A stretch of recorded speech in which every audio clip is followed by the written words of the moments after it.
बालेश्वर जिला सदर ब्लॉक पक्षर आज कोरोना योद्धा मानू सम्मान जणाई राज्य मुख्यमंत्री नवीन पट्टनायक एक मिनिट नीरव प्रार्थना सहित एक शपथ पाठ कराइथिले मुख्यमंत्री नवीन पट्टनायक। यह कार्यक्रम सदर ब्लॉक तरफ चांदीपुर बेलाभूमि अब्दुल कलाम को प्रतिमूर्ति निकट में सदर वीडियो नरेंद्र खमारी, सदर ब्लॉक चेयरमैन नारायण प्रधान, चांदीपुर सरपंच तपन जेना, 26 नंबर जिला परिषद कमल कुमार साहू, अन्य समस्त वार्ड सभ्य, अंगनवाड़ी कर्मी, आशाकर्मी, स्वयं सहायक गोष्ठी और सामाजिक कर्मी शपथ पाठ करथिले।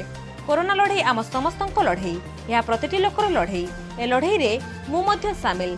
कोरोना योद्धा त्याग, निष्ठा, बलिदान और उत्सर्गीकृत सेवा को मु उत्साहित करने सहित मु निजे कोविड नियम कानून पालन करने सहित अन्य मानक पालन करिबारे सहयोग करबा पई शपथ पाठरे कहिथिले।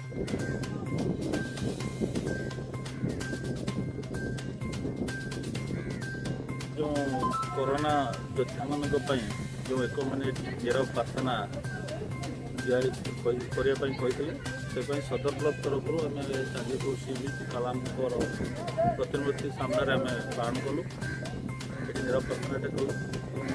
समस्त अंगनवाड़ी दीदी, आशाकर्मी एवं एसएचजी ग्रुप समस्त सदस्य, शिक्षक, शिक्षयित्री और पंचायत सरपंच, वार्ड सभ्य, सभ्या समस्त तो आम टे सचेतन किभली हे कोरोना महामारी निजे बंचा अन्य को बचाइबा से माननीय मुख्यमंत्री जो बाणी सचेतन करने आज प्रोग्राम करा।